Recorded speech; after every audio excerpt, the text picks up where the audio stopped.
लक्ष्मण के अतिरिक्त कोई भी मेघनाथ को मार नहीं सकता था, श्री राम भी नहीं। जब त्रेता युग के योद्धाओं के बारे में पूछा जाता है, तब श्री राम, श्री हनुमान, राजा रावण, कुंभकर्ण, मेघनाद और बाली जैसे कई शौर्य योद्धाओं के नाम सामने आते हैं।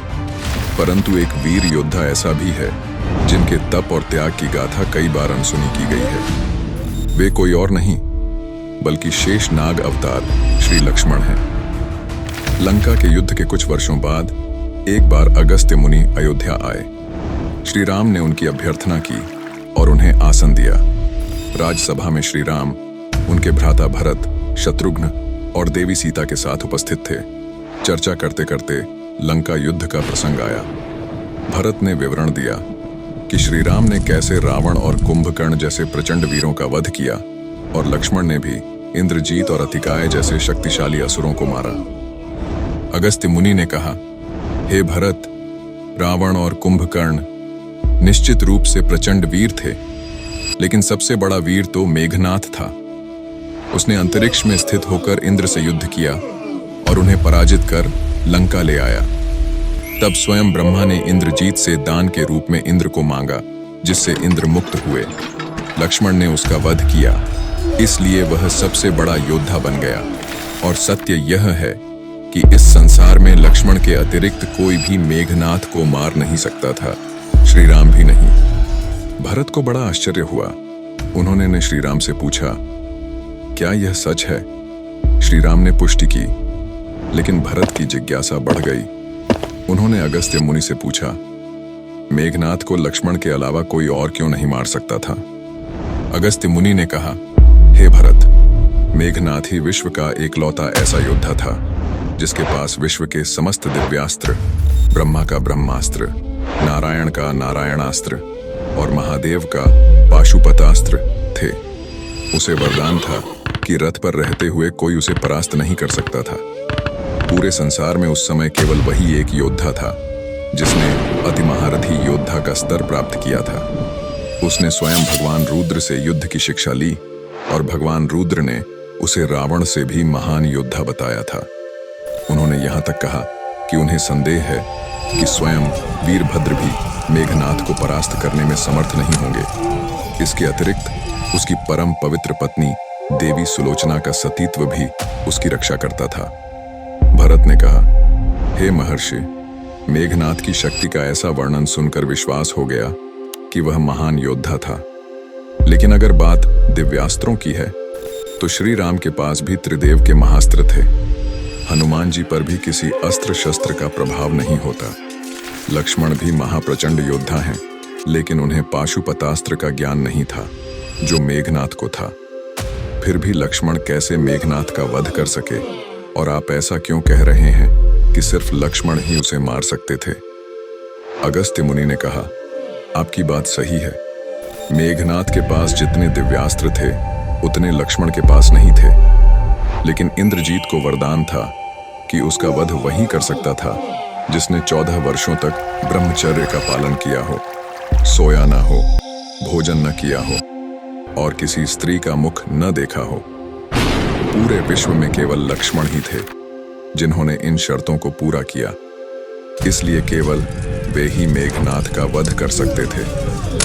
तब श्री राम बोले, हे गुरुदेव, मैं मेघनाथ और लक्ष्मण दोनों के बल और पराक्रम से अवगत हूँ। शक्ति की दृष्टि से इन दोनों की तुलना नहीं हो सकती। लक्ष्मण के ब्रह्मचारी होने की बात मैं समझता हूँ, लेकिन मैं 14 वर्षों तक वनवास में लक्ष्मण को नियमित रूप से फल फूल देता रहा। मैं सीता के साथ एक कुटी में रहता था और लक्ष्मण बगल की कुटी में थे। हम सभी अक्सर साथ रहते थे। फिर भी लक्ष्मण ने सीता का मुख नहीं देखा, भोजन नहीं किया और 14 वर्षों तक सोए नहीं रहे। ऐसा कैसे संभव है? अगस्त मुनि मुस्कुराए और समझ गए कि श्री राम क्या चाहते हैं। वे जान गए कि श्री राम चाहते हैं कि लक्ष्मण के तप और वीरता की चर्चा भी अयोध्या में हो। उन्होंने कहा, इस बारे में लक्ष्मण से ही पूछा जाए। लक्ष्मण को सभा में बुलाया गया। सभा में आते ही उन्होंने सबको प्रणाम किया। श्री राम ने कहा, प्रिय भाई, तुमसे जो भी पूछा जाए उसका सत्य उत्तर दो। मैं, सीता और तुम 14 वर्षों तक वनवास में साथ रहे, फिर तुमने सीता का मुख कैसे नहीं देखा? मैंने तुम्हें फल दिए, फिर भी तुमने भोजन कैसे नहीं किया और 14 वर्षों तक सोए नहीं रहे? लक्ष्मण ने कहा, भैया, जब हम भाभी को तलाशते हुए ऋष्यमुख पर्वत गए तो सुग्रीव ने हमें माता सीता के आभूषण दिखाकर पहचानने को कहा।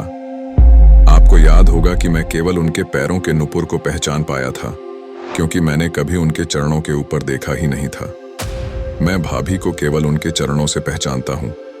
इसके अलावा मैंने वनवास के दौरान शूर्पणखा और बाली की पत्नी देवी तारा को ही देखा था, किंतु एक तो वे अनायास ही मेरे समक्ष आ गई थीं और दूसरा, वे दोनों ही पूर्ण मनुष्य नहीं थीं।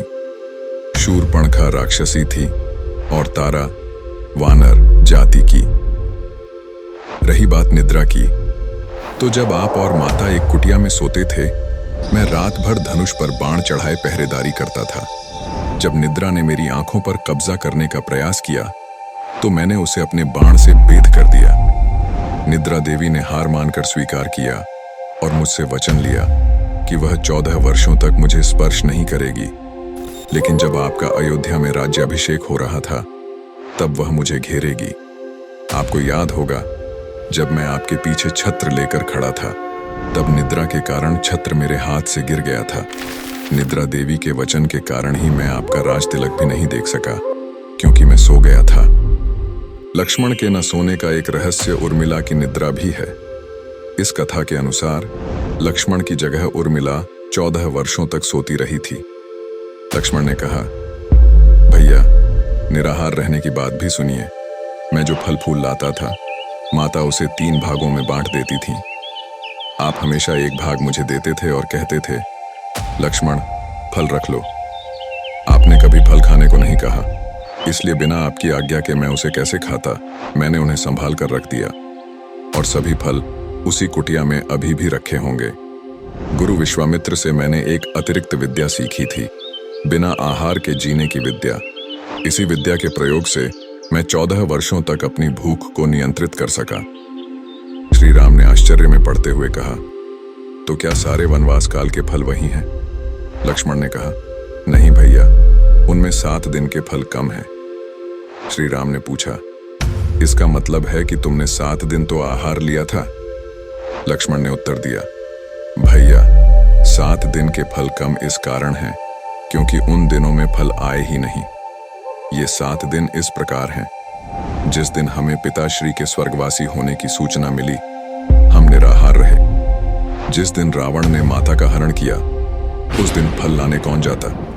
जिस दिन आप समुद्र की साधना कर रहे थे और राह मांग रहे थे, आप निराहारी रहे। जिस दिन हम इंद्रजीत के नागपाश में बंध कर दिन भर अचेत रहे, जिस दिन इंद्रजीत ने मायावी सीता का शीश काटा और हम शोक में रहे, जिस दिन रावण ने मुझे शक्ति मारी और मैं पूरा दिन मरणासन्न रहा, और अंतिम 7वां दिन वह था जिस दिन आपने रावण का वध किया, उस दिन हमें भोजन की सुध कहाँ थी? लक्ष्मण के जीवन के त्याग और सच्चरित्र को देखकर वहां उपस्थित सभी लोग साधु साधु कह उठे। भरत ने भरे कंठ से कहा, तुम धन्य हो लक्ष्मण। वास्तव में ऐसा कठिन तप केवल तुम ही कर सकते थे और केवल तुम ही इंद्रजीत का वध करने के योग्य थे। शायद इसी कारण मुझे या शत्रुघ्न को श्री राम भैया के साथ वन जाने का सौभाग्य प्राप्त नहीं हुआ, क्योंकि ऐसा संयम केवल तुम्हारे लिए ही संभव था। श्री राम ने गदगद होकर लक्ष्मण को अपने गले से लगा लिया और कहा, प्रिय लक्ष्मण, वास्तव में तुम जैसा भाई मिलना कठिन ही नहीं बल्कि असंभव है। तुम्हारा आत्मनियंत्रण किसी तपस्या से कम नहीं है। तुम्हारी इसी तपस्या के कारण हम रावण को पराजित करने में सफल हो पाए। वास्तव में तुम ही इस विश्व के सर्वश्रेष्ठ योद्धा हो। जब तक यह विश्व रहेगा, तुम्हारा सत्चरित्र सबका मार्गदर्शन करता रहेगा। हमारे साथ इस वीडियो में बने रहने के लिए धन्यवाद। उम्मीद है आपको यह कथा पसंद आई होगी। यदि आप हमारे चैनल पर किसी भी विषय पर वीडियो देखना चाहते हैं तो कृपया कमेंट में अपने विचार और विषय साझा करें। चलो अगले हफ्ते फिर मिलते हैं। तब तक के लिए जय श्री राम।